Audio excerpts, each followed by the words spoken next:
हाँ जी। तो बेटा देखो, कल हमने आप लोगों को क्या कराया था, वॉल्टर फैक्टर के बारे में बताया था, और वॉल्टर फैक्टर के जो तीनों फॉर्मूले थे, है ना, उनका डिस्कशन किया था कि कैसे वो फॉर्मूले बने। तो वॉल्टर फैक्टर की जो एक डेफिनेशन थी बेटा, जिस तरीके से वॉल्टर फैक्टर हम लोगों को मिला, है ना, मतलब कॉलीगेटिव प्रॉपर्टीज की डेफिनेशन जिस तरीके से बनी, एक वॉल्टर फैक्टर का फॉर्मूला उस बात पे बेस्ड था, है ना, कि कॉलीगेटिव प्रॉपर्टी जैसे ऑस्मोटिक प्रेशर प्रैक्टिकली कितना निकल के आया, मतलब ऑब्जर्व्ड और कैलकुलेटेड, है ना, एक इनका रेशियो था, है ना। एक हमारे पास कि भाई प्रैक्टिकली और थ्योरेटिकली में अंतर क्यों आ रहा है, डिफरेंस क्यों आ रहा है ना, वो चेंज क्यों है, उसका रीजन क्या निकला, एसोसिएशन या डिसोसिएशन। Clear point. तो इस बेसिस पे एक दूसरा फॉर्मूला भी बन गया। क्लियर। और कॉलीगेटिव प्रॉपर्टीज में भाई गिवन मास बदल सकता है, वॉल्यूम बदल सकता है, मास ऑफ द सॉल्वेंट बदल सकता है, बट जो मॉलिक्यूलर मास या molar mass of the solute है वो नहीं बदल सकता, है ना, उसके मोल्स वगैरह जो है ना, समझना क्यों, मतलब मोल्स बदल सकते हैं बट उसका मोलर मास नहीं बदल सकता। इसलिए एक रिलेशन डेवलप किया गया आपके वॉल्टर फैक्टर और मॉलिक्यूलर मास। क्यों किया गया वो भी मैंने बताया, कि जैसे हम तो सोच रहे हैं एसिटिक एसिड का हम मास लगा रहे हैं 1 यूनिट के हिसाब से, हमने 60 लगा दिया, बट वहां पर क्या है, वो डाइमर बना गया। तो जो एक एंटिटी बनी, एक पीस है, उसमें हमारे पास जो एटम यूज में आ रहे हैं उस डाइमर में जितने भी है, उन सबका मास मिलके कितना बन रहा है ना, 120 बन रहा है। तो हम तो लगा रहे हैं 60 और आ रहा है, लग रहा है क्या, एक्चुअल में क्या है, 120। तभी तो आंसर क्या हो जाता था बेटा, आधा रह जाता था। ठीक है नहीं भाई, किसी को 60 से डिवाइड करोगे तो जो रिजल्ट मिलेगा, फिर उसी चीज को 120 से करोगे, डबल हो गया तो रिजल्ट आधा हो जाएगा। नीचे वाली चीज अगर बढ़ रही है तो ऊपर का जो रिजल्ट आएगा वो क्या आएगा, मतलब उतना ही कम होता जाएगा। ठीक है ना बेटा। तो इस तरीके से एसोसिएशन के केस में याद रखना, in the case of the association जो वॉल्टर फैक्टर होता है, ठीक है ना, ये आपकी बुक में लिखा मिल जाएगा कि in case of, in case of association, in case of association बेटा क्या होता है, i is always be less than 1, and in case of dissociation, ठीक है बेटा, आई हमारे पास क्या होती है, हमेशा ग्रेटर देन 1 होता है। और जहाँ ना डिसोसिएशन होता है ना एसोसिएशन होता है, ठीक है, तो वहां पर हमारे पास क्या रहता है, आई जो मतलब आई रहते नहीं वहाँ पर। ठीक है। अब एक चीज ये कि जैसे एक दिन उन्होंने, क्या नाम है, ये बच्चा है, क्या नाम है, रंजन, उसने पूछा हमें कैसे पता चलेगा कि किस न्यूमेरिकल को, जैसे शुरुआत में हमने जितने न्यूमेरिकल कराए वो विदाउट वॉन्टर फैक्टर थे, फिर जैसे दुष्यंत ने एक न्यूमेरिकल पूछा K2SO4 वाला, है ना, वो वॉन्टर फैक्टर वाला था। क्लियर। तो हमें कैसे पता चलेगा कि कब कब वॉन्टर फैक्टर लगाना है और कब नहीं लगाना है। और देखो फॉर्मूले में भी चेंजेस हो जाते हैं। ठीक है, जैसे हमारे पास देखो कॉलीगेटिव प्रॉपर्टीज होती है, जैसे पाई बराबर CRT, है ना, तो जब नॉर्मली यूज करेंगे हम, है ना, जब हमारा वॉन्टर फैक्टर नहीं लगेगा तो फॉर्मूला ये है ना, elevation in the boiling point का क्या होता है, delta TV equal to KB into, है ना, मोलैलिटी होता है। सेम डेल्टा जो TF होगा वो हमारे पास क्या होता है, KF, है ना, इंटू क्या होता है हमारे पास, मोलैलिटी होता है। और जो हमारा relative lowering in the vapour pressure है, P0 minus PS upon P naught equal to mole fraction of solute बेटा। ठीक, तो ये तो नॉर्मल टाइम पे हमारी कॉलीगेटिव प्रॉपर्टीज हैं, है ना, जब मतलब हमारे पास क्या है, ना तो जो हमारा सॉल्यूट है सॉल्यूशन में ना तो एसोसिएट हो रहा है ना डिसोसिएट हो रहा है, तब हमारे इन जनरल। लेकिन जब कुछ गड़बड़ हुई तो पता चला वैल्यूज अलग आई कॉलीगेटिव, तो रीजन पता चला कि एसोसिएशन या डिसोसिएशन की वजह से कॉलीगेटिव कॉलीगेटिव प्रॉपर्टी की वैल्यू जो मिलनी चाहिए वो नहीं मिलती, प्रैक्टिकली कुछ और मिलती। तो वो कुछ और मिली, उसको बैलेंस करने के लिए, ठीक है ना, क्या करा गया, वो वही वही वॉन्ट ऑफ फैक्टर को बिठा जो निकल के आया उसको इन्हीं सारी प्रॉपर्टीज में क्या कर, चलो मैं इधर ही बता देता हूँ, जैसे कि हमारे पास क्या हुआ, पाई इक्वल टू, तो जो चेंज आ रहा था कॉलीगेटिव प्रॉपर्टी जैसे मिली और जो चेंज आ रहा था उसी में क्या कर दिया गया, उस आई का मल्टीप्लीकेशन, इसी फॉर्मूले में क्या हुआ, उस चेंज को मल्टीप्लाई कर दिया गया बस, है ना, डेल्टा टीबी इक्वल टू आई, है ना, केबी इंटू क्या हो गया, एम हो गया। तो ये आई हर जगह क्या हुआ, हर कॉलीगेटिव प्रॉपर्टी के फॉर्मूले में जो जो चेंज आ रहा था बेटा प्रैक्टिकली और ऑब्जर्व वैल्यू का, वो प्रैक्टिकली और थ्योरेटिकली वैल्यू का वो चेंजेस कर दिया गया। तो देखो आपकी बुक में ये दो तरीके के फॉर्मूले मिलते हैं, एक आई इंटू, है ना, mole fraction, I into mole fraction of solute. ठीक है। तो इस तरीके से बेटा देखो वाटर फैक्टर के ये सिंपल फॉर्मूले हैं, तो ये कब यूज होंगे, जब हमारा सॉल्यूट ऐसा होगा जिसमें वाटर फैक्टर नहीं रहेगा, मतलब जो सॉल्यूट ऐसा होगा जो सॉल्यूशन बनाने पर ना तो डिसोसिएट होगा ना एसोसिएट होगा, वहाँ पे आप सिंपली ये फॉर्मूले यूज कर सकते हो। और अगर हमारा सॉल्यूट सॉल्यूशन बनाने में बेटा डिसोसिएट हो जाता है आइंस में, या उसके मॉलिक्यूल जुड़ के एसोसिएट हो जाते हैं, तो ये वाले फॉर्मूले यूज है। अब वही वाली सवाल था कि हमें कैसे पता चलेगा कि कब तो हमें ये वाले वन का फैक्टर वाले यूज करने हैं, कब हमें ये करना है। तो देखो सीधी सी बात है, मैंने कल परसों के लेक्चर में ये बता भी दिया था, डिफाइन भी कर दिया था कि एसोसिएशन हमेशा कहाँ होगा, याद रखो, जहाँ आपके लेवल पर +2 में, ठीक है, +2 लेवल तक आपके जो एनसीईआरटी और जो आपके 10 ईयर्स में जो क्वेश्चन दे रखे हैं एसोसिएशन के, वो दे रखे हैं जिनमें बेटा हाइड्रोजन बॉन्डिंग होती है, ठीक है। डाइपोल डाइपोल इंटरेक्शन वाले भी नहीं दे रखे, या स्ट्रॉन्ग डाइपोल डाइपोल इंटरेक्शन हो, हाईली पोलर, या तो मेन हो हाइड्रोजन बॉन्डिंग, है ना, और या फिर क्या हो आपके पास एक सेकंड कंडीशन जो है ना, हाईली पोलर, ठीक है, और dipole dipole inter highly polar होने की वजह से जो हमारा डाइपोल डाइपोल इंटरेक्शन है वो बहुत स्ट्रांग हो जाता है ना, स्ट्रांग डाइपोल डाइपोल इंटरेक्शन। तो कंडीशन समझ में, मेन तो हाइड्रोजन बॉन्डिंग है। जैसे आपने देखा एसिटिक एसिड के मॉलिक्यूल्स में भी हाइड्रोजन बॉन्डिंग है, और आपके पास जो अल्कोहल था उसमें भी हाइड्रोजन बॉन्डिंग है। अमीन्स होते हैं जैसे बेटा, है ना, RnH2 करके होता है ना, अमोनिया, जैसे अमोनिया में याद करो हाइड्रोजन बॉन्डिंग होती है, तो अमोनिया का ये क्या हटाया हमने, वहाँ पे C2H5 C3H7 लगा दिया इस टाइप से। देखो जैसे मान लो अमोनिया होती है ना, हमारे पास अमोनिया पे 3 हाइड्रोजन होते हैं, हमने एक हाइड्रोजन हटाया और उसकी जगह CH3 लगा दिया, ये कंपाउंड क्या बन गया, CH3NH2 बच गया। तो इनमें भी हाइड्रोजन बॉन्डिंग होगी, कैसे होगी देखो बेटा, कि एक एच ये रहा, एक एच ये रहा, है ना, तो इसके सराउंडिंग में मान लीजिए इस तरीके से भी है, ठीक, ये, और CH3। तो अब नाइट्रो हाइड्रोजन जब फ्लोरीन से जुड़े, ऑक्सीजन से जुड़े या नाइट्रोजन, तभी तो बेटा डाबो बहुत तेजी से खींचते हैं, डाइपोल स्ट्रॉन्ग बन जाते हैं। तो डेल्टा प्लस डेल्टा माइनस हो गया, है ना, इस पे 2 डेल्टा नेगेटिव हो गया, है ना, इस पे 2 डेल्टा नेगेटिव। तो आप देखो इसका डेल्टा पॉजिटिव इसके डेल्टा नेगेटिव से होगा, और इस पे एक और है तो किसी और को भी करेगा, ऐसे इसका डेल्टा नेगेटिव है वो इसको करेगा। तो ऐसे अमीन्स के मॉलिक्यूल्स में भी आपस में क्या हो जाता है बेटा, एक, है ना, इंटरेक्शन हो जाता है। क्लियर? तो आपके लेवल पर एसोसिएशन, तो आपको ध्यान देना है कि सॉल्यूट मॉलिक्यूल, जो सॉल्यूट सब्सटेंस है, कि उसमें हाइड्रोजन बॉन्डिंग तो नहीं है। बस सीधा सा, अगर आपको हाइड्रोजन बॉन्डिंग दिख जाए तो वो केस किसका हो गया बेटा, एसोसिएशन, ठीक है। और अगर आपके जो हमारे पास ये क्या होता है, आई की वैल्यू, मतलब डिसोसिएशन का केस का होता है जब वो स्ट्रॉन्ग आयनिक कंपाउंड होते हैं, स्ट्रॉन्ग आयनिक कंपाउंड जो आइंस बनाते हैं, ठीक है ना, सॉल्यूशन बनते हैं आइंस में टूट जाएंगे। तो अब जैसे जो K2SO4 का केस था, तो जो शेन ने सवाल पूछा था, ठीक है, तो उसमें क्या होगा, वो स्ट्रॉन्ग आयनिक कंपाउंड है, टूट जाएगा, कैल्शियम क्लोराइड है, CaCl2 Ca आयन और क्लोराइड आयन में ब्रेक कर देंगे। तो अगर आपका सॉल्यूट आयनिक कंपाउंड है तो डिसोसिएशन का केस है, मतलब ये वाले फॉर्मूले लगेंगे, ठीक है ना बेटा, क्लियर पॉइंट, ये वाले हमारे फॉर्मूले लगेंगे, है ना। हमारे पास एल्कोहल है, कार्बोक्सिलिक एसिड है, अमीन्स है ना, तो उसमें क्या होगा, मॉलिक्यूल एसोसिएट हो जाएंगे, एसोसिएट होने से कौन सा केस लग जाएगा, मेन आप हाइड्रोजन बॉन्डिंग पे फोकस होना है, इस वाली कंडीशन के सवाल आपके में नहीं होंगे। क्लियर? तो हमारे पास ये कंडीशन है, क्या चाहे इसको हम हटा भी देते हैं क्योंकि जब आपके में अभी दे ही नहीं रखे, ठीक है ना, और देखो स्ट्रॉन्ग डाइपोल डाइपोल इंटरेक्शन होगा तभी तो वो आके आ जाते हैं, ठीक है। हाँ, इसका रीजन लिख सकते हैं हाइड्रोजन बॉन्डिंग वाले में क्यों होता है, क्योंकि हाइड्रोजन बॉन्डिंग में हमारे पास क्या होता है, स्ट्रॉन्ग, है ना, डाइपोल डाइपोल इंटरेक्शन होता है, ठीक है बेटा। तो ये चीज भाई हाइड्रोजन बॉन्डिंग वाली का रीजन बन सकता है ये, है ना, लेकिन जो पोलर वाले थे ना वो हटा दीजिए आप। तो मेन क्या हो गया, ऐसे मॉलिक्यूल जिनमें हाइड्रोजन बॉन्डिंग मिले, अब आप ध्यान से देखना इन चीजों को कि कहाँ पे एसोसिएशन होगा, कहाँ पे डिसोसिएशन होगा, कहाँ पे, अब जैसे, और हमारे पास जो नो एसोसिएशन नो डिसोसिएशन जो थर्ड केस है ना, फर्स्ट सेकेंड, वैसे तो फर्स्ट केस बनना चाहिए, तो सेकेंड और थर्ड बनना चाहिए। जो फर्स्ट केस है वही तो है नो एसोसिएशन, ठीक है, एंड नो डिसोसिएशन।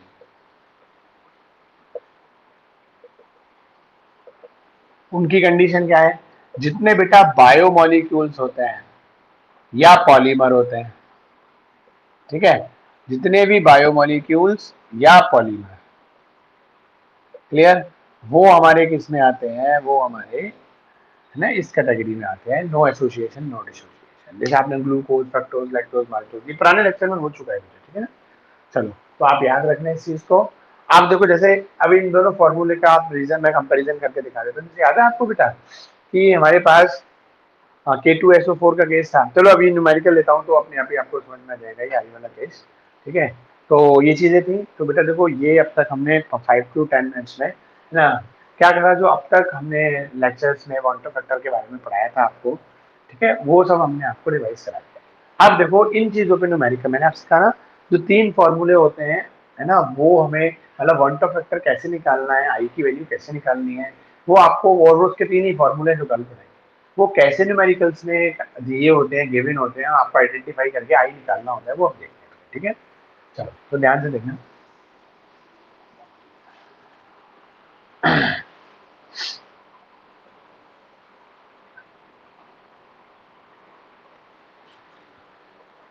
देखो बेटा, इसमें क्वेश्चन दे रखा है, ये आपके सीबीएसई बोर्ड का ही है, जो है एग्जामिनेशन का 2016 का। ठीक है, तो ध्यान से देखिएगा इसको। ये मैं वही न्यूमेरिकल रीड करता जाऊंगा, गिवन डेटा लिखता जाऊंगा। ठीक है, तो आप ध्यान देना। तो हमारे पास ये कंडीशन है बेटा, calculate the freezing point of a solution. ठीक है, आपको freezing point of a solution पता करना है, मतलब टीएफ पता करना है। ठीक है, क्लियर। और आपको दिया हुआ क्या है, when 3 gram of calcium chloride, तो वेट ऑफ द सॉल्यूट आपको दे रखा है। ठीक है, वेट ऑफ सॉल्यूट, और कौन सॉल्यूट है वो ब्रैकेट में लिख दो, कैल्शियम क्लोराइड। ठीक है, वो आपको कितना दे रखा है बेटा, 3 ग्राम। ठीक है, मोलर मास भी दे रखा है ना, मोलर वेट भी दे रखा है बेटा, है ना, मोलर वेट ऑफ सॉल्यूट, वो आपको कितना दे रखा है बेटा, 111, है ना, ग्राम मोल इनवर्स। ठीक है, ये आपको दे रखा है। क्लियर। तो इस तरीके से हमारे पास क्या कंडीशन आई बेटा, ये बनी।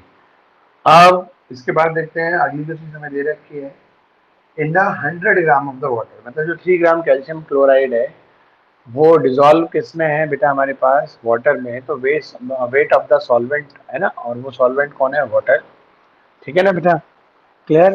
तो वो हमें दे रखा है 100 ग्राम। ठीक है, ये चीज हो गई। साथ में हमें दे रखा है क्या, जो के एफ फॉर वाटर। ठीक है, तो के एफ फॉर वाटर भी आपको दे रखा है, और वो कितना दे रखा है आपको, 1.86 कैल्विन के जी, और बेटा मोल इनवर्स, ये आपको दे रखा है। ठीक है, और साथ साथ क्या दे रखा है हमें, assuming that CaCl2 undergoes complete ionisation. ठीक है, जो भी जितने भी, मतलब आप देखो 3 ग्राम में जितने भी कैल्शियम क्लोराइड आएंगे मॉलिक्यूल्स, वो सारे के सारे मॉलिक्यूल्स, है ना, वो करें ना, assume that the calcium chloride is completely dissociate, मतलब 3 ग्राम में बेटा कुछ ना कुछ तो आएंगे। तो CaCl2 के 3 ग्राम में जितने भी मॉलिक्यूल हैं, जैसे ही वो आप पानी में डालोगे, सोल्यूशन बनाओगे, तो सारे के सारे कैल्शियम क्लोराइड के जो मॉलिक्यूल्स हैं, वो अपने अपने आइंस में टूट जाएंगे, सारे के सारे, मतलब कंप्लीट डिसोसिएट। ठीक है बेटा, तो ये चीज़ है। तो आप देखो, उसने आपको हिंट दे दी कि कैल्शियम क्लोराइड जो है वो डिसोसिएट हो रहा है, सीधे सीधे दे दिया उसने हिंट, क्या डायरेक्ट ही बता दिया आपको कि calcium chloride is completely dissociated into their ion, assuming that calcium chloride is completely, है ना, अंडरगोज कंप्लीटली डिसोसिएशन। ठीक है, तो आपको बता ही दिया। तो अब आप देखो यहाँ से सीधे सीधे आई की वैल्यू निकाल सकते हो। भाई आई की वैल्यू क्या होता है, आई बराबर होता है ना, नंबर ऑफ पार्टिकल्स। ठीक है, नंबर ऑफ पार्टिकल्स, है ना, आफ्टर, याद करो मैंने कहा था ये आफ्टर बिफोर में गड़बड़ हो जाता है, और ये डिसोसिएशन का केस है, तो आफ्टर डिसोसिएशन। ठीक है, और पार्टिकल यहाँ पे क्या होते हैं, आइंस होते हैं। ठीक है ना, तो आप चाहे पार्टिकल लिखो, चाहे बेटा आप आइंस लिखो, और ये क्या है, बिफोर डिसोसिएशन, बिफोर, है ना, डिसोसिएशन। क्लियर। तो ये हमारे पास चीजें बनी। तो अब देखो हम क्या करेंगे, भाई हमारे पास सीधे सीधे सीधे है, भाई कैल्शियम क्लोराइड है, मैं इधर कर देता हूँ। ठीक है, कैल्शियम क्लोराइड जब आइंस में टूटता है तो कैसे होता है, 1 तो कैल्शियम आइन बनता है। भाई कैल्शियम आइन का चार्ज कितना होता है, 2 पॉजिटिव, और एक ही बनेगा। हमारे पास Cl2 है, तो भाई देखो पहले एक Cl लिखो, भाई Cl और उस पर आइन चार्ज कितना होता है, 1, लेकिन यहाँ Cl कितने हैं, 2, तो इसको हमने आइन कर दिया। तो ऐसे बेटा 2 तो आइन ये बने Cl के, 1 आइन बने कैल्शियम, टोटल आइंस कितने बने, 3। तो आफ्टर डिसोसिएट होने के बाद आयंस कितने हमारे पास, 3, और बिफोर कितना है, ये 1। ठीक है भाई, 1 ये है हमारे पास आयन, 2 ये है, और इधर कितना है, 1 है। ठीक है, तो ये 2 + 1 कितने हो गए हमारे पास, 3/1। आ गया समझ में। तो इस तरीके से हमारे पास जो आई की वैल्यू आई, आई बराबर कितना आ गया, 3 आ गया। ठीक है, अब बस अपना फॉर्मूला यूज करो। हमारे पास क्या है भाई, delta T F equal to क्या दे रखा होता है आपके पास, के एफ इंटू मोलैलिटी। तो के एफ की वैल्यू आपको दे ही रखी है 1.86 केल्विन, यूनिट्स का ध्यान रखिए यहाँ पे। इनटू मोलैरिटी बराबर क्या, वेट ऑफ सॉल्यूट कितना दे रखा है 3 gram, molar weight of the solute कितना दे रखा है 1 ग्राम पर मोल। तो weight of the solute, molar weight of the solute into weight of the solvent कितना दे रखा है 100 ग्राम, ग्राम में दे रखा है तो हम ऊपर 1000 से मल्टीप्लाई कर देंगे। हमारे पास देखो इस तरीके से ये चीजें आ गई और डेल्टा टी एफ यहाँ से हमारे पास निकल आ गई। तो अब बेटा जो आप डेल्टा टी एफ निकाल रहे हो यहाँ से, ठीक है। अच्छा हाँ, एक चीज तो हम भूल ही गए देखो अब तक की कहानी में, अब तक की सारी चीजों में हम एक बात भूल ही गए क्या, हमें साफ साफ पता चल गया कि जो कैल्शियम क्लोराइड आयंस में डिसोसिएट हो रहा है और हम फॉर्मूला कौन सा लगा रहे हैं, है ना, टी एफ इक्वल टू के एफ इंटू एम। मतलब जब हमारा सॉल्यूट सॉल्यूशन बनाते टाइम ना एसोसिएट होता ना डिसोसिएट होता, और यहाँ हमें साफ साफ पता चल रहा है डिसोसिएशन हो रहा है, ठीक है। तो यहाँ हम आई का मल्टीप्लाई करना भूल गए कि नहीं भूल गए, ठीक है बेटा। तो यहाँ पे क्या होगा, आपका आई का मल्टीप्लाई कर दोगे, जब आई का मल्टीप्लाई, आई की वैल्यू कितनी आई है आपके सामने 3 आई है, ठीक है बेटा, ये निकल के 3 आई, क्लियर। तो आप इस तरीके से क्या होगा, यहाँ से बेटा आपके पास डेल्टा टी एफ निकल आएगा, ठीक है ना। देखो सिंपल से आपके पास सीधे सीधे, ठीक है ना। और ये 339 हो गया बेटा, आप 9 से मल्टीप्लाई करना, 10 है ना अपॉन 1, इसको सॉल्व करना। तो आपके पास देखो बेटा जो डेल्टा टी एफ निकल के आएगा, मैं आपको लिख देता हूँ, वो आएगा 1.50 कैलोरी, ठीक है बेटा। हमारे पास डेल्टा टी एफ निकल आएगा 1.508, अच्छा है ना, 508 कैलोरी, ठीक है भाई। देखो यहाँ से जो यूनिट है हमारे पास के एफ की यूनिट में टेम्परेचर की यूनिट क्या है, के कैलोरी, ठीक है। नहीं तो वही डेल्टा टी एफ। अब हमें डेल्टा टी एफ थोड़ी बताना है बेटा, हमें तो क्या बताना है, हमें तो बेटा टी एफ बताना है। तो शुरुआत किससे थी, calculate the freezing point of a solution, है ना, when 3 gram of calcium chloride is dissolve in 100 gram of the water. तो उस सोल्यूशन का फ्रीजिंग पॉइंट बताना है जिस सोल्यूशन में 3 gram calcium chloride is dissolve in 100 gram of the water, ठीक है बेटा। चलो तो आप कैसे करेंगे, वही डेल्टा टी एफ इक्वल टू क्या होगा आपके पास, जो ज्यादा वाले में से हमेशा हम किसको घटाते हैं, कम वाले को। तो देखो फ्रीजिंग पॉइंट में हमेशा सॉल्यूशन का फ्रीजिंग पॉइंट क्या होगा, ज्यादा होगा, सॉरी सॉल्यूशन का फ्रीजिंग पॉइंट भाई डिप्रेस्ड हुआ ना, जो प्योर सॉल्वेंट का है वो टी एफ होगा, सॉल्यूशन का क्या हो जाता है, कम हो जाता है, सॉल्यूशन का जो फ्रीजिंग पॉइंट होगा वो कम होगा, ठीक है। तो हम फिर डिडक्ट किस में से करेंगे, ज्यादा वाले में से कम वाले को डिडक्ट करेंगे। तो ज्यादा कौन होता है, प्योर सॉल्वेंट का, और सॉल्यूशन का भी डिग्री सर रहता है तो कम होता है। अब हमारे पास ये कितना है 1.508 केल्विन में है, तो यहाँ भी ये चीजें केल्विन में होनी चाहिए। तो हम देखो हम जानते हैं डेल्टा टी एफ, आपको टी ये तो बताना है ना, टी एफ तो बताना है, टी एफ नॉट आपको यहाँ दिया हुआ नहीं है, तो अंडरस्टूड है 0 डिग्री सेल्सियस होता है, और 0 डिग्री सेल्सियस को आप जब चेंज करोगे केल्विन में क्या बन जाएगा आपके पास 273, ये क्या हो गया टी एफ। अब टी एफ को आप उधर ले जाओ, ठीक है, आपके पास क्या आ गया 273 माइनस में 1.508, ठीक है। तो टी एफ इक्वल टू आपके पास, आप इनको डिडक्ट करना, डिडक्ट करने के बाद आपका देखो ये निकल के जो आ रहा है वो कितना आ रहा है 271.62, ठीक है बेटा, 642 कैलोरी, क्लियर, 642 कैलोरी, ठीक है। तो आया समझ में, सिंपल सा न्यूमेरिकल। तो वॉल्टर फैक्टर का देखो हमने एक सिंपल सा न्यूमेरिकल आपको करा, देखो बोर्ड है 2000 कब आया है ये आपका क्वेश्चन, है ना, 2016 का आया हुआ है। अब आप सोच लो कि बोर्ड में आया हुआ सवाल है तो यार हर सवाल हार्ड थोड़ी कहता है, एक्चुअली पता क्या होता है, ये बुक्स वगैरह क्या करती हैं कि वही थोड़ा होता है ना, हवा बनाने वाला चक्कर, ठीक है ना, हवा बना के रखो बस, हाँ बड़ी बड़ी हाई फाई डेफिनेशन डालो, ठीक है ना। तो भाई देखो क्लास में 50 बच्चों की क्लास में मेरा मानना ऐसा होता है कि 50 बच्चों की क्लास में 10 बच्चे ऐसे होते हैं जिनकी कॉन्सेप्ट को समझने की फ्रीक्वेंसी बहुत तेज होती है, बहुत जल्दी समझ जाते हैं, इजीली समझ जाते हैं, और उनको यूज भी बहुत जल्दी करते हैं, अप्लाई भी बहुत जल्दी करते हैं, ठीक है नहीं। तो और वो हार्ड से हार्ड प्रॉब्लम को समझ पाते हैं और उसको कर पाते हैं। लेकिन 40 बच्चे जो होते हैं ना 50 में, वो सादा सादा चीजों को समझने में टाइम ले लेते हैं, ठीक है। तो अब आप देखो मैं भी अभी बोर्ड के केवल वही क्वेश्चन चूज कर रहा हूँ आप लोगों को समझाते टाइम जो इजी है, ज्यादा हार्ड नहीं है, थोड़ा बहुत इनडायरेक्टली डाटा दे रहे हैं। और आप देखना मैं आपको इसके 10 ईयर्स भेजूंगा, मैंने वो किसी बच्चे से एमटीजी के क्वेश्चंस की वो मैंने फोटो खिंचवा के मंगा लिए, ठीक है नहीं। तो आप देखना इन कॉलिगेटिव प्रॉपर्टीज में मेरे ख्याल से शायद 30-35 सवाल मिलेंगे 10 साल में, है ना, 30-35 सवाल होंगे, 40 सवाल होंगे ज्यादा से ज्यादा, क्लियर। और उस 40 सवाल में मुश्किल से 10 सवाल होंगे या 50 मान लो तो 50 में मुश्किल से 10 सवाल होंगे, ठीक है, मतलब विदाउट वन टॉप फैक्टर वाले सवाल भी और वन टॉप फैक्टर वाले भी, सारे मिला लो मुश्किल से 50 सवाल है जो आपके 10 ईयर्स में आए हैं अब तक, 10 साल में, वो इस टॉपिक से क्वालिटेटिव प्रॉपर्टी न्यूमेरिकल की बात कर रहे हैं। और उसमें से मुश्किल से 10 सवाल नहीं मिलेंगे जो हार्ड होंगे, उसमें से 40-42 सवाल तो सिंपल हैं, वन टॉप फैक्टर वाले भी और विदाउट वन टॉप फैक्टर वाले, मुश्किल से 8 से 10 सवाल हार्ड होंगे जिसमें सोचना पड़ेगा आपको डायरेक्टली, मतलब डाटा भी घुमा फिरा के बहुत ज्यादा दे रखा होगा, तो लैंग्वेज ऐसी होगी कि आपको पहचानना मुश्किल पड़ेगा। तो उन 10 के चक्कर में हम 40 का नुकसान क्यों करें, और उनकी प्रोबेबिलिटी भी कम है आने की, भाई वो हर साल इतने हार्ड थोड़ी आते हैं, क्लियर। तो कम से कम मेरी मेथोलॉजी ये रहती है, क्लास के 50 में से 40 बच्चे और उन 50 सवालों में से 40 सवालों को कर पाए, पॉइंट है नहीं समझ में। तो कम से कम जो इजी इजी है या एवरेज है थोड़े से हार्ड है, कम से कम 50 में से 40 सवाल तो वही है, उन्हीं के आने की टेंडेंसी ज्यादा है। आप मैथमेटिक्स के बच्चे हो, प्रोबेबिलिटी जानते हो, ठीक है नहीं। तो भाई जो चीज ज्यादा होती है संख्या में उसकी प्रोबेबिलिटी बढ़ेगी नहीं बढ़ेगी।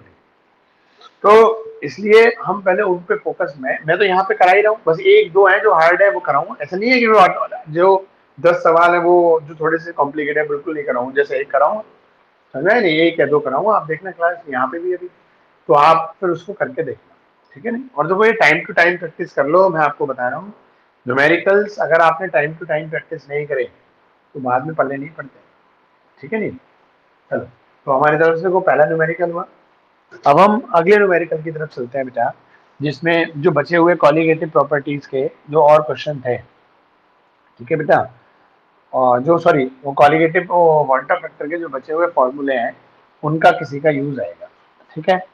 चलो, अब देखो ये वाला जो क्वेश्चन है ये भी 2009 का है, और ऑल इंडिया में भी आया है और हमारे पास बेटा फॉरेन के जो सेट होते हैं उसमें भी है, ठीक है। तो ध्यान से देखना, अब इस वाले क्वेश्चन को जो करा रहा हूँ मैं आपका, calculate the freezing point depression, ठीक है, calculate the freezing point depression, ठीक है, एक्सपेक्टेड फॉर, आपको कैलकुलेट करना है freezing point depression, freezing point में कितना डिप्रेशन आया वो आपको कैलकुलेट करना है, ठीक है बेटा, क्लियर। और तो मतलब डिप्रेशन का मतलब क्या होता है, डेल्टा टी एफ ही तो होता है, देखो साफ साफ क्या है, calculate the freezing point depression, freezing point में कितना डिप्रेशन आया वो आपको कैलकुलेट करना है, एक्सपेक्टेड है मतलब, है ना, फॉर किसके लिए, अब वो देखो ये तो आपको काउंट करना है, फॉर 0.0711 स्मॉल एम का मतलब क्या है, मोलैलिटी दे दी बेटा इन्होंने, तो मोलैलिटी और किसकी होती है, मोलैलिटी तो हमेशा सॉल्यूशन की होती है, सॉल्यूट या सॉल्वेंट की तो होती नहीं बेटा, क्लियर। तो आपको एक चीज दे दी इन्होंने मोलैलिटी, है ना, एक्वस सॉल्यूशन ऑफ Na2SO4, ये क्या है सॉल्यूशन जो है वो किसका है, तो मैं चलो पूरा ही लिख देता हूँ आपको थोड़ा कंफ्यूजन ना हो, मोलैलिटी ऑफ एक्वस सॉल्यूशन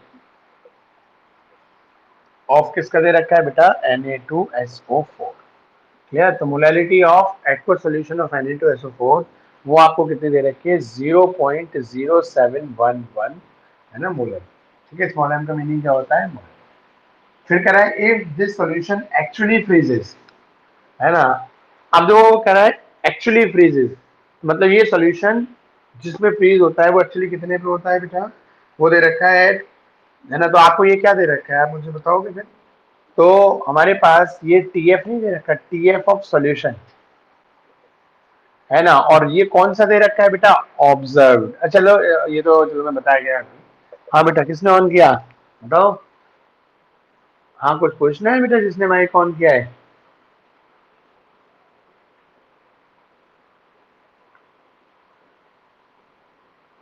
सबसे लास्ट में कौन बच्चा है, सुमित, ये सुमित कौन सा बच्चा है बेटा, जरा फेस दिखाओगे, हाँ जी मानो आप, अच्छा आप हो, लॉकडाउन में पूरे बाल सही करा रखे तुमने, चलो बढ़िया। हाँ जी बच्चों, तो देखो हमारे पास क्या, दोबारा मैं न्यूमेरिकल बोल रहा हूँ ध्यान से देखना, हमारे पास क्या था, कैलकुलेट द फ्रीजिंग पॉइंट, है ना, डिप्रेशन एक्सपेक्टेड, तो आपको फ्रीजिंग पॉइंट डिप्रेशन एक्सपेक्ट करना मतलब बताना है for 0.0711 molar aqueous solution of Na2SO4, if this solution actually freezes, और ये सॉल्यूशन एक्चुअली फ्रीज करता है, तो टीएफ ऑफ सॉल्यूशन है ना, एक्चुअली, वो एक्चुअली का मीनिंग क्या है, समझ में, वो एक्चुअली का मीनिंग है ऑब्जर्व। वो आपको दे रखा है कितना, माइनस में 0.320, ठीक है, डिग्री सेल्सियस। और what would be the value of want of factor, तो आपको क्या बताना है, एक वॉन्ट ऑफ फैक्टर की वैल्यू और बतानी है, ठीक है। क्लियर, तो दो चीजें हो गई न्यूमेरिकल में बताने के लिए।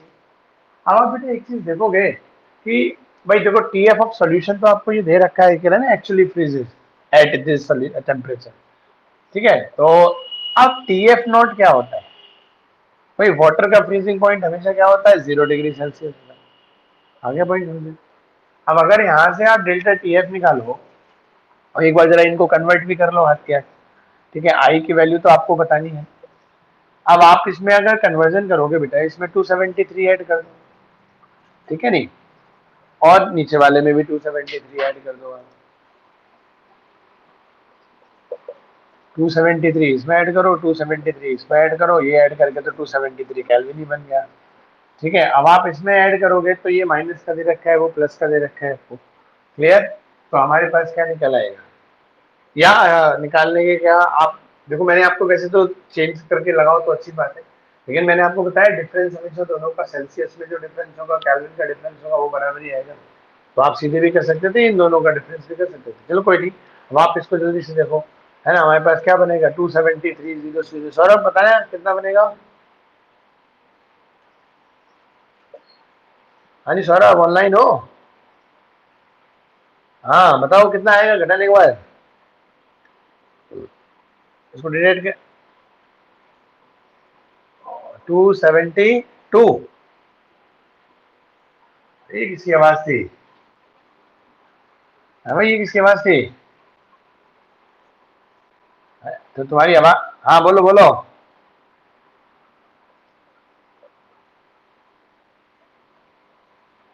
हाँ गुड गुड गुड, अभी अभी बात करेंगे इस वाली बात पे। चलो एक सवाल तो सही आया, तनिष्क तुम्हारी तबीयत तो ज्यादा बड़ा खराब हो रहा है क्या बात, तबीयत सही है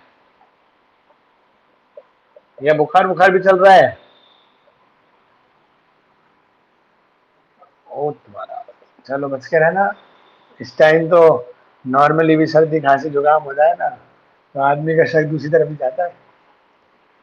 चलो ठीक है बच्चों, चलो ध्यान दे बेटा, आपने देखो इसको, हमारे पास क्या है, तो वाटर का बेटा वो हमारे पास हमेशा कहते हैं फ्रीजिंग पॉइंट में, भी हमने देखा किसमें से, टीएफ नॉट में से हमेशा हम क्या करते हैं, टीएफ को डिटेक्ट करते हैं, है ना, ज्यादा किसका होता है, प्योर सॉल्वेंट का फ्रीजिंग पॉइंट, सॉल्यूशन का हमेशा फ्रीजिंग पॉइंट डिप्रेस करता है। अब आप इसको करोगे तो ये कितना है, 273, और माइनस में कितना आ गया आपके पास, 272.680, दोनों ही कैल्विन में है बेटा, देखो ये भी कैल्विन में है आपका, और ये भी आपका कैल्विन में है। आप इसको करोगे तो आपके पास घूम करके देखो वही आ जाएगा, है ना, 0.320, है ना कैल्विन। आप मुझे बताओ, इन दोनों को डिफरेंस करोगे फिर घूम के वही आ जाएगा। अरे यही तो मैं आपसे कहना चाह रहा था, वो अभी मैंने आपको कॉन्सेप्चुअली लिया, अभी सौरभ की बात का जवाब मैं जब दूंगा तो बता दूंगा, सौरभ मेंशन कर दूंगा, अभी मैं न्यूमेरिकल अपने वे में ही करा रहा हूँ, ठीक है। हाँ जी बच्चों, तो हमें क्या दे रहे हैं, आप देखो न्यूमेरिकल थोड़ा सा बीच बीच में थोड़ा इधर उधर बातें हो रही, डिस्टर्बेंस हुआ, शुरू से दोबारा लेता हूँ, ठीक है ना, लैंग्वेज पढ़ा के समझाने की चीजें दोबारा लेता हूँ, ध्यान से देखना। हमें दे रखा था कैलकुलेट द, है ना, ये देखो उसने क्या, मैं दोबारा बोल रहा हूँ, calculate the freezing point of depression, ठीक है, एक्सपेक्टेड फॉर, आपको calculate the freezing point depression, आपको कांस्टेंट मतलब फ्रीजिंग पॉइंट जो डिप्रेशन है वो आपको एक्सपेक्ट जो होगा, मतलब बताना है, एक्सपेक्टेशन जो है ना बताना है ना, वो कैलकुलेट करना है, किसके लिए, for 0.0711 molar aq solution of K2SO4, तो इतनी मोलैलिटी का ये एक्व सोल्यूशन है K2SO4 का, उसका आपको डिप्रेशन फ्रीजिंग पॉइंट बताना है कि कितना डिप्रेशन फ्रीजिंग पॉइंट आ सकता है, तो डिप्रेशन फ्रीजिंग पॉइंट मतलब डेल्टा टीएफ आपको बताना है। क्लियर पॉइंट, ठीक है। और साथ ही क्या दे रखा है बेटा आपको, if this solution actually freezes, और ये जो सॉल्यूशन है वो एक्चुअली जो फ्रीज करता है वो कितने पे करता है, उसको जो है ना माइनस में 0.320 डिग्री सेल्सियस पे वो सॉल्यूशन फ्रीज करता है। तो इस सॉल्यूशन का आपको फ्रीजिंग पॉइंट आपको दे रखा है, ठीक है, इस सॉल्यूशन का फ्रीजिंग पॉइंट बेटा आपको दे रखा है। क्लियर, चलो इससे आगे बढ़ते हैं, और आप जानते हो वाटर है एक्वस सॉल्यूशन है, तो वाटर का फ्रीजिंग पॉइंट 0 डिग्री होता है, तो हमें ये जो सब बेटा फ्रीजिंग पॉइंट दे रखा है, ये सॉल्यूशन का ही तो दे रखा है, तो सॉल्यूशन का दे रखा है टीएफ, तो मैंने इस सॉल्यूशन का क्या निकाल लिया, ये निकाल लिया डेल्टा टी एफ। क्या यही है डेल्टा टी एफ? क्या डेल्टा टी एफ बेटा ये यही है? समझ में नहीं अभी देखो। और एक दूसरी चीज देखो, अगर आप डेल्टा टी एफ एक तरीके से हम और निकाल सकते हैं, कैसे? है ना, के एफ और इनटू में क्या होती है, मोलैलिटी होती है। Clear point. और के एफ, अच्छा हाँ, इसमें एक चीज और दे रखी थी, वो हम आपको लिखना भूल गए। के एफ भी बेटा इसमें दे रखा था, वो मैं भी डायरेक्ट बता देता हूँ ना। तो के, या आपको लिख ही देता हूँ यहाँ पे साइड में, आपको जो दे रखा है ना, के एफ फॉर वाटर, वो आपको दे रखा है 1.86। ठीक है, 1.86 केल्विन केजी मोल इनवर्स। ठीक है, ये आपको दे रखा है। तो अब आप देखो बेटा, आपके पास डेल्टा टी एफ यहाँ से जो निकल के आया, कितना निकल के आया, ये डेल्टा टी एफ भी तो निकाला है आपने, T F not minus T F. Clear. तो आपके पास ये आ गया डेल्टा टी एफ नॉट, है ना, ये आपने सॉरी डेल्टा टी एफ लगा दिया। के एफ की वैल्यू दे रखी है ये, मोलैलिटी की वैल्यू दे रखी है वो 0.711। तो निकालना क्या है? सवाल में जो ट्विस्ट है वो समझ में आया आपको? भाई आपको टीएफ यहां से देखो, एक टेम्परेचर दे रखा था कि this solution is actually freezes. ठीक है, एट दिस टेम्परेचर। वाटर का बॉइलिंग पॉइंट फ्रीजिंग पॉइंट इतना होता ही है, उसमें ऐड करके हमने ये निकाल लिया, ये निकाल लिया, दोनों को डिफरेंस करेंगे, आपके पास क्या है। क्लियर। अब डेल्टा टीएफ निकल के ये आ गया, के एफ आपके दे रखा है या मोलैलिटी आपको दे रखी है, तो फिर निकालना क्या है इसमें? ठीक है, एक चीज याद है। हाँ, आई निकालना है एक चीज। चलो गुड, ये कौन बोला आई वाली बात? हाँ जी बच्चों, ये आई वाली बात कौन बोला अभी? दुष्यंत था, वरुण, अच्छा ओके। चलो जी, तो आप देखो बेटा, अब इन सवालों इसका चेंजेस क्या है, आप ये बताओ। ये जो के एफ की वैल्यू गिवन है और जो मोलैलिटी की वैल्यू गिवन है, यहां से जो डेल्टा टी एफ निकल के आएगा, समझ में आया? जो डेल्टा टी एफ निकल के आएगा, ये कैलकुलेटेड वाला होगा या ऑब्जर्व वाला होगा? Calculated, good. ठीक है बेटा, क्योंकि बेटा जो हमें वैल्यूज न्यूमेरिकल में गिवन दे रखी है, डेटा दे रखा है, हमने तो फॉर्मूले में बस वो पुट किया। दुष्यंत बेटा अभी थोड़ी देर के लिए ऑफ करो, फिर जब हो जाए तो मैं तुम्हें बोल दूंगा, तब ऑन कर लेना, है ना। हाँ जी, तो हमारे पास क्या है बेटा, देखो ये के एफ का डेटा दे रखा था, मोलैलिटी का डेटा दे रखा था। जो डेटा दे रखा था हमने वैल्यू फॉर्मूले में पुट करी, तो यहाँ से जो डेल्टा टी एफ आया वो कैलकुलेटेड आया। Clear point. ठीक है, और ये देखो क्या बोल रहा है, ये जो टीएफ दे रखा है वो कौन सा दे रखा है, this solution is actually freezes, मतलब प्रैक्टिकली करके देखा और सॉल्यूशन कितने पे फ्रीज हुआ। ठीक है, तो यहां से जो डेल्टा टीएफ निकल के आ रहा है, ये कौन सा निकल के आ रहा है बेटा हमारे पास, है ना, ऑब्जर्व निकल के आ रहा है। ये जो डेल्टा टीएफ है वो क्या है बेटा हमारे पास, ऑब्जर्व कॉलिगेटिव प्रॉपर्टी है। क्लियर, वो कह रहे हैं ना this solution is actually freezes, मतलब प्रैक्टिकल करके देखा तो एक्चुअली ये कितने पे फ्रीज हुआ जी, इतने पे फ्रीज हुआ। तो ये जो आपने डिफरेंस करके जो निकाला है डेल्टा टीएफ, ये कौन सा है, ऑब्जर्व। ठीक है बेटा, आया समझ में। और कल आपने एक चीज पढ़ी थी, तो हमारे पास आई बराबर क्या होता है, ऑब्जर्व्ड कॉलिगेटिव प्रॉपर्टी। ठीक है, मतलब ऑब्जर्व डेल्टा टी एफ कह सकते हैं हम शॉर्ट में, और कैलकुलेटेड, है ना, डेल्टा टी एफ कह सकते हैं हम हमारे पास। तो वो कितना हो गया, ऑब्जर्व वैल्यू कितनी है बेटा हमारे पास, ये वाली 0.320, और हमारे पास ये कितना है देखो 1.86 इंटू 0.711। सॉरी देखो, अब हमने वैल्यू गलत लगाई है, पॉइंट के बाद एक जीरो भी है बेटा, पॉइंट के बाद एक जीरो भी है। क्लियर, तो हम इसको जब आप करोगे तो यहाँ से आपका पॉइंट ऑफ फैक्टर आप करके देखना, तो आपका ये आ जाएगा 2 पॉइंट, जो आप करके देखना 2.42 के आसपास है। Clear point. ठीक है, तो ये चीज हमारे पास इसमें है। क्लियर। तो आप देखो, अब जो मैं पॉइंट बता रहा हूँ थोड़ा ध्यान से सुनना। सौरभ, आपकी बात का जवाब उसमें दिया जाएगा। ठीक है, आपने जो क्वेश्चन पूछा था कि हमने वो क्यों नहीं किया है यहाँ पे, तो ध्यान से सुनना। मैंने आपसे पहले ही बोला था बेटा, वांट ऑफ फैक्टर आपको कैसे निकालना है, ये क्वेश्चन में हिंट आपको दी हुई होती है, गिवन होता है कंडीशन। तो देखो यहाँ यही चीज आपको दे रखी थी कि भाई ये सॉल्यूशन जो है, इतनी मोलैलिटी का जो सॉल्यूशन है वो एक्चुअली इतने पे फ्रीज होता है। वो एक्चुअली का मतलब क्या है कि प्रैक्टिकली उसका जो फ्रीजिंग पॉइंट है वो इतना है। प्रैक्टिकल करते हैं, हम ऑब्जर्व करते हैं। तो ऑब्जर्व फ्रीजिंग पॉइंट सोल्यूशन का इतना है, और ये तो फिक्स से होता ही है। इन दोनों को डिवाइड करके जो निकाला वो हमारे पास क्या आया, डेल्टा टी एफ जो निकल के आया वो, ये घर पे आप कैलकुलेट करना तो देखना इतना आता है कि नहीं। तो डेल्टा टी एफ यहाँ से जो निकल के आया ये बेटा कैसा था, ऑब्जर्व था। और जो हमें के एफ की वैल्यू दे रखी थी और हमें जो मोलैलिटी की वैल्यू दे रखी थी, इन दोनों वैल्यूज को हमने इस फॉर्मूले में पुट किया और इनको कैलकुलेट करके जो आंसर निकाला वो भी एक डेल्टा टी एफ निकल के आया। तो ये डेल्टा टी एफ क्या था, कैलकुलेट। और हम जानते हैं कि भाई ये K2S Na2SO4 है, ये आयनिक कंपाउंड है, आयंस में डिसोसिएट होगा। क्लियर।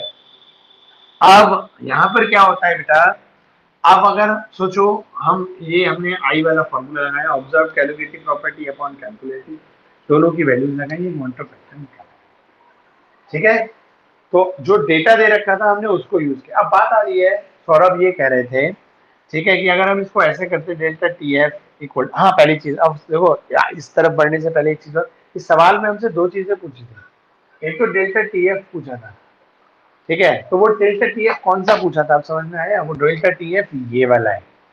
क्योंकि ये जो डेल्टा टी एफ है वो तो ऑब्जर्व्ड है, वो तो सीधे ही उसने दे दिया कि सॉल्यूशन का फ्रीजिंग पॉइंट एक्चुअली ये है। तो वो जो डेल्टा टी एफ की बात कर रहे थे वो कौन सी थी, ये वाली पहली चीज, पहला पार्ट है ना, कैलकुलेट द, समझ में आ गया, देखो calculate the freezing point depression expected.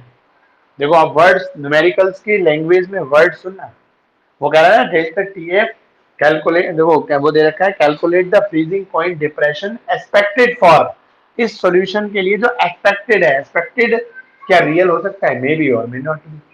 Clear point. तो वो एक्सपेक्टेड वाला पूछा था, एक्सपेक्टेड का मतलब वो कैलकुलेटेड पूछा था। तो फॉर्मूले से जो हम निकालते हैं वो एक्सपेक्टेड ही तो होता है, प्रैक्टिकल करके देखते हैं, हाँ जी सेम भी आ सकता है, डिफरेंट भी आ सकता है। और जो एक्चुअल, बट इस मोलैरिटी का जो सॉल्यूशन है जो एक्चुअली फ्रीज होता है, मतलब जो रियल में जिस टेम्परेचर पे फ्रीज होता है वो ये है। तो देखो लैंग्वेज के ये ट्विस्ट होते हैं। तो आप जो है बेटा क्लियर, देखो इन चीजों को समझना सीखो। ठीक है, तो इसलिए उसने डायरेक्टली हमें डेटा इस तरीके से देखो, ये वाला जो डेल्टा टी है वो ये है, और फिर हमने वन ऑफ सेकंड चीज निकालनी थी, वन ऑफ फैक्टर, वो हमने निकाल दी। अब बात आई, ये कह रहे थे कि हम ऐसे कर लेते आई इंटू के, वो आई इंटू डेल्टा टी के एफ है ना, इंटू मोलैलिटी। ठीक है, तो अब आप यहाँ कौन सी वाली लगाते, देखो पहला ट्विस्ट एक चीज कि आप क्या, और इनका फोकस केवल इस पॉइंट पे था सौरभ का, कि Na2SO4 है, ये सीधे सीधे वही टूटेगा, तो 2Na आइन में टूटेगा और 1 सल्फेट आइन में टूटेगा। ठीक है, तो टोटल 2 और 1 कितने हो गए, 3 हो गए। तो हम ये आई की वैल्यू सीधे 3 लगा दें, आई की वैल्यू सीधे 3 हो जाएगी बेटा। अगर आप देखो, और आई की वैल्यू कितनी आ रही है, 2.42, नहीं आ रही। पॉइंट क्लियर है। तो देखो ये चीज इसलिए हमने यूज नहीं करी यहाँ पर, समझ में आया, क्योंकि यहाँ से हम आई लगाते तो आई की वैल्यू यहाँ निकल के क्या जाती है, आप इस फॉर्मूले में क्या, इस वाले में क्या करते, आप सीधे लगा देते। और आई लगा के जो डेल्टा टी एफ निकल के आता है सौरभ बेटा, वो सभी बच्चे समझो, यहाँ अगर मैं मान लो ये आई लगा के चलो कर भी दूं, यहाँ मैं आई का मल्टीप्लाई कर दूं, 3 से मल्टीप्लाई करके एक आंसर निकाल दूं, तो वो जो निकलेगा वो कौन सा होगा, आप मुझे बताओ। वो क्या कैलकुलेटेड होगा कि ऑब्जर्व, ऑब्जर्व्ड होगा। क्योंकि आई से जो हमारी वैल्यू निकल के आती है वो कैलकुलेटेड नहीं होती, वो ऑब्जर्व्ड होती है। और हमसे यहाँ पूछी कौन सी है बेटा, कैलकुलेटेड, ऑब्जर्व तो उसने खुद ही दे रखी है। पॉइंट है कि नहीं समझ में बेटा। तो ये चीज होती है। एक तो चीज ये क्वेश्चन से बेटा देखो ये ट्विस्ट समझाने थे मुझे। अब आओ दूसरी बात, अब वॉन्ट ऑफ फैक्टर यहाँ बेटा देखो 3 क्यों नहीं आया भाई, Na2SO4 है, जब ये आइंस में डिसोसिएट होगा तो 2 सोडियम आइन देगा और 1 सल्फेट आइन देगा। तो भाई 2 ये और 1 ये टोटल कितना आना चाहिए, 3। और मैं कल जब तीनों फॉर्मूले आपको पढ़ा रहा था तो आपको कह रहा था और मैंने दिखाया भी था, ठीक है, कि चाहे आप डिसोसिएशन वाले ऐसे मतलब आफ्टर और बिफोर वाला जो फॉर्मूला है, पार्टिकल आफ्टर बिफोर वाला, आप उससे निकालो, कॉलिगेटिव प्रॉपर्टी से निकालो, नॉर्मल और एबनॉर्मल मॉलिक्यूलर मास से निकालो, आई की वैल्यू सेम आनी चाहिए। तो अगर हम देखें यहाँ पर Na2SO4 की वैल्यू आई वाले वो number of particle after dissociation upon before dissociation से देखें तो 3 आनी चाहिए, और यहाँ इस कॉलिगेटिव प्रॉपर्टी के फॉर्मूले से 2 पॉइंट सेम नहीं आ रही। तो बेटा देखो ऐसा क्यों होता है, साइंटिस्ट लोगों को ये भी प्रॉब्लम ऐसे प्रैक्टिकल ही पता चली। ठीक है, तो ये क्यों होता है अब वो सुनो। देखो बेटा K2SO4 पानी में घोला, आप प्रिडिक्ट प्रॉपर्टी पढ़ चुके हो, केमिकल बॉन्डिंग पढ़ चुके हो, क्या सारे आयनिक कंपाउंड की जो आयन्स के बीच का इलेक्ट्रोस्टैटिक फोर्स होता है वो सेम होता है। और दूसरी चीज, पॉइंट ये भी होता है, जैसे आप एक तो चीज मतलब, तो कहने का मतलब सॉल्ट में जो मेटल का आयन है वो कितना मेटेलिक कैरेक्टर रखता है। जब से ऐसे AlCl3 है वो भी एक मेटल है, लेकिन आप केमिकल बॉन्डिंग में स्ट्रक्चर उसका पढ़ के आए हो बेटा। तो AlCl3 कोवलेंट कैरेक्टर के थ्रू जुड़ा होता है, और NaCl CaCl ये आपस में कैसे है बेटा, आयनिक कैरेक्टर है। पानी में जैसे ही डालेंगे तो आयंस में जो स्ट्रॉन्ग आयनिक होते हैं वो उतनी जल्दी आयंस में टूट जाते हैं। भले ही NaCl वो एल्यूमिनियम क्लोराइड वीक फोर्स है कोवलेंट, लेकिन याद करो टूटता किसमें, क्योंकि पानी हाईली पोलर होता है। तो आयनिक कंपाउंड या तो आयनिक में या हाईली पोलर में बहुत जल्दी से डिसोसिएट, कोवलेंट कोवलेंट में होता है। तो इसलिए AlCl3 का जो डिसोसिएशन का रेट होगा वाटर में वो लेस होगा with comparison to the NaCl CaCl2 strong होगा। KCl आगे की बात समझ में। तो बेटा जब हम डिसॉल्व करते हैं तो कभी कभी पूरा जो सॉल्ट है, मतलब हमने जैसे 3 ग्राम लिया, मान लो जिस न्यूमेरिकल ने पिछले न्यूमेरिकल में था 3 ग्राम आपने कैल्शियम क्लोराइड लिया, तो जरूरी नहीं है, ठीक है, कि वो पूरा के पूरे 3 ग्राम CaCl2 में जितने CaCl2 आए मॉलिक्यूल वो सारे के सारे आयंस में टूट गए। वो तो देखो पिछले न्यूमेरिकल में कहा था ना, assuming that complete CaCl2 are completely dissociate. समझ में आ गया। तो उसने देखो वहां बताया था आपको कि जितना भी 3 ग्राम में CaCl2 है वो कंप्लीटली डिसोसिएट है। तो वहां से, और इस न्यूमेरिकल में ऐसी कोई कंडीशन नहीं दे रखी, देखो बेटा क्लियर है पॉइंट। तो अगर आपने सॉल्ट भले ही आयनिक लिया है, लेकिन वो पानी में डालने पर पूरे जितने मान लो 100 मॉलिक्यूल है आयंस के, ठीक है नहीं सॉल्ट्स के, वो 100 में से हो ही 90 डिसोसिएट रहे हैं, 10 डिसोसिएट ही नहीं हो रहे बेटा। तो जो आयंस ही नहीं बना उस पर क्वांटम फैक्टर कैसे लगेगा, आप ही बताओ मुझे। मेरी बात समझ रहे हैं, क्लियर है। और एक दूसरी का, एक तो कंडीशन ये हुई जो मेटालिक कैरेक्टर पे बेस्ड है, जो कंप्लीटली डिसोसिएशन नहीं हो पाता। एक दूसरी चीज और, जैसे आप कभी देखते हो बेटा, जैसे आपने एक गिलास पानी लिया, आपने उसमें 1 चम्मच चीनी डाली, घुल गई, दूसरी चम्मच चीनी डाली, घुल गई, डिजोल्व हो गई, ठीक है बेटा। आपने तीसरी डाली, नहीं डूब गई, तो आप क्या करते हो, सॉल्वेंट बढ़ा दिया। अगर आपने थोड़ा सा पानी बढ़ा दिया उसमें, और तो जो बची हुई चीनी जो पहले नहीं घुली तो घुल जाती है। तो सॉल्यूट और सॉल्वेंट का जो अमाउंट होता है ये भी डिसोल्यूशन के लिए एक वो क्या करता है, रोल प्ले करता है, कि आपके पास सॉल्वेंट के कितने मॉलिक्यूल हैं, उनके बीच में कितना गैप है, उस हिसाब से सॉल्यूट के मॉलिक्यूल आ जाए। आपने थोड़ा पानी और बढ़ा दिया तो सॉल्वेंट के मॉलिक्यूल और बढ़ गए, तो जो पहले सॉल्यूट के मॉलिक्यूल सॉल्वेंट के मॉलिक्यूल के बीच में स्पेस में सेट नहीं हो पा रहे थे, अब तो सॉल्वेंट बढ़ गए तो वहां सेट हो जाएंगे, सॉल्युबिलिटी बढ़ जाएगी, ठीक है नहीं बेटा। तो कितना सॉल्यूट कितने सॉल्वेंट में है ये भी इस बात को वो करता है, सॉल्युबिलिटी को इफेक्ट करता है बेटा। और दूसरा वो हमारा आयनिक कैरेक्टर और कोवलेंट कैरेक्टर होना चाहिए। तो कहने का इन दोनों चीजों का अगर मैं कंक्लूजन निकालूं तो कंक्लूजन क्या निकलता है, कंक्लूजन ये निकलता है, भले ही हम आयनिक कंपाउंड को वाटर में डिसॉल्व करें तो जरूरी नहीं है कि 100% वो आयंस में, मतलब जितने मॉलिक्यूल्स हैं सॉल्यूट के वो सारे के सारे मॉलिक्यूल्स आयंस में टूट रहे हो, कुछ कम भी हो सकते हैं। इसको बोलते हैं पता है क्या, डिग्री ऑफ डिसोसिएशन। इसी से इस न्यूमेरिकल से मेरा अगला टॉपिक का थ्योरी स्टार्ट हो जाएगा कल। वो क्या है, डिग्री ऑफ डिसोसिएशन। वो आपको क्या बताती है कि आपने जो सॉल्यूट लिया है वो कितना लिया और उसका कितना परसेंट आयंस में डिसोसिएट हुआ। या आपने कोई हाइड्रोजन बॉन्डिंग वाले मॉलिक्यूल लिए, आपने लिए तो 100, लेकिन आपस में एसोसिएट कितने हुए, मतलब वही 90, केवल 10 एसोसिएट ही नहीं हुए।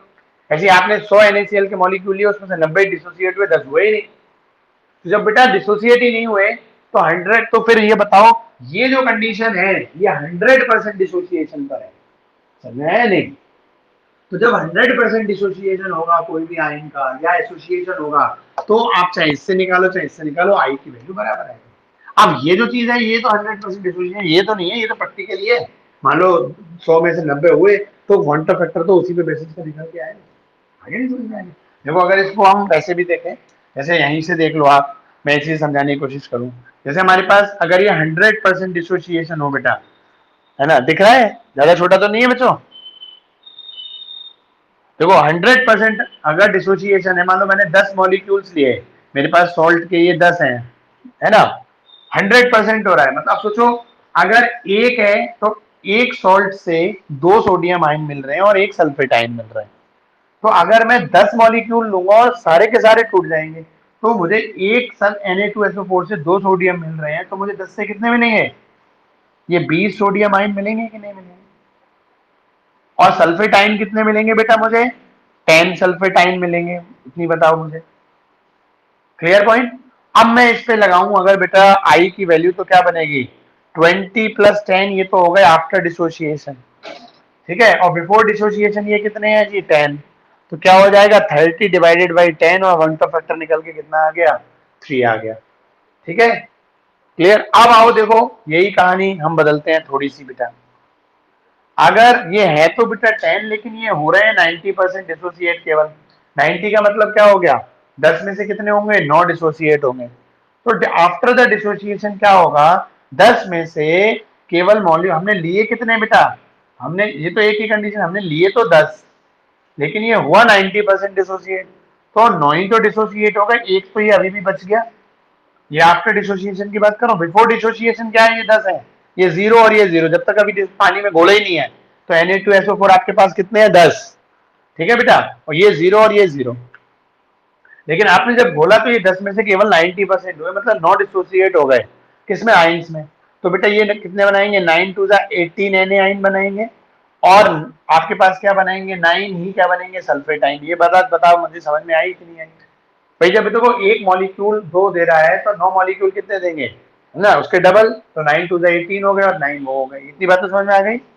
और इधर की तरफ एक Na2SO4 बिना डिसोसिएट हुए बच गया, समझ में आ गया। अब यहाँ पे आप निकालो आफ्टर डिसोसिएशन कितने पार्टिकल हैं भाई, 90% डिसोसिएशन होने के बाद एक ये भी तो बच गया, तो एक एंटिटी तो ये भी है हमारे पास अभी अवेलेबल, तो एक तो एंटिटी ये हो गई बेटा, जो 90% डिसोसिएट होने के बाद जितने भी पार्टिकल बचे या बने, तो हमारे पास एक तो ये बच गया, सोल्यूशन में तो ये भी प्रेजेंट होगा एक पार्टिकल, और 18 पार्टिकल ये होंगे है ना, 9 पार्टिकल ये होंगे, और बिफोर डिसोसिएशन कितना है ये 0 और ये 0, ये दोनों तो 0 0, और ये कितने हैं बेटा 10, तो अब आप निकालो ये कितना हो गया बेटा हमारे पास, ये 28 हो गया बेटा, देखो डिवाइडेड बाई क्या हो गया आपके पास, ये 10 प्लस 0 प्लस 0 मतलब 10, तो क्या आ गया 2.8 आ गया।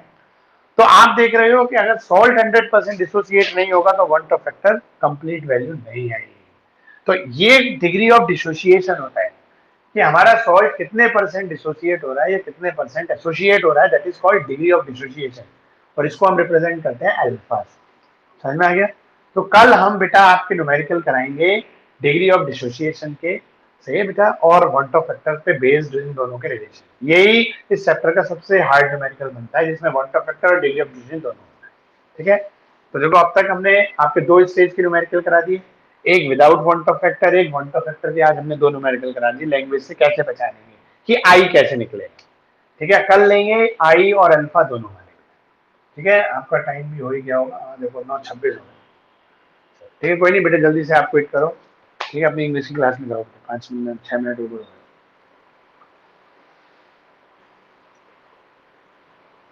अरे बेटा वही हो जाता है, मैं पक्का अभी तो इंग्लिश करो है ना, मैं आज शाम में आप मुझे 5 बजे तो मैं +2 की क्लास लेता हूँ, आप मुझे ऐसा करना 6:15 बजे कॉल ही कर लेना आप मुझे, ठीक है ना बेटा, 6:15 आप मुझे कॉल कर लेना, मैं कल तो फ्री था बट भूल गया। ओके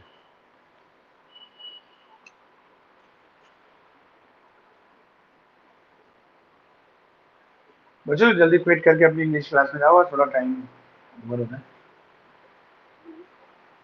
हाँ बोलो बेटा।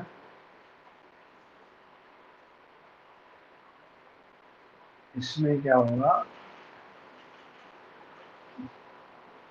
तो आप तो कर सकता है, आप करिए, आप तो सिंपल है, अब तो हो जाएगा ये न्यूमेरिकल, जितना पढ़ा दिया उस पर बेस्ड हो जाएगा, एक बार करके देखना।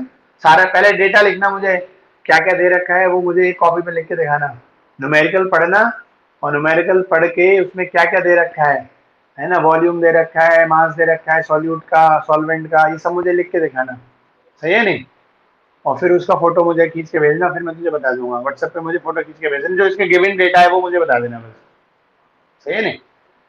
चल बेटा, ओके। ठीक है हिमांशु बेटा, क्विट करो, हिमांशु बेटा क्विट करो।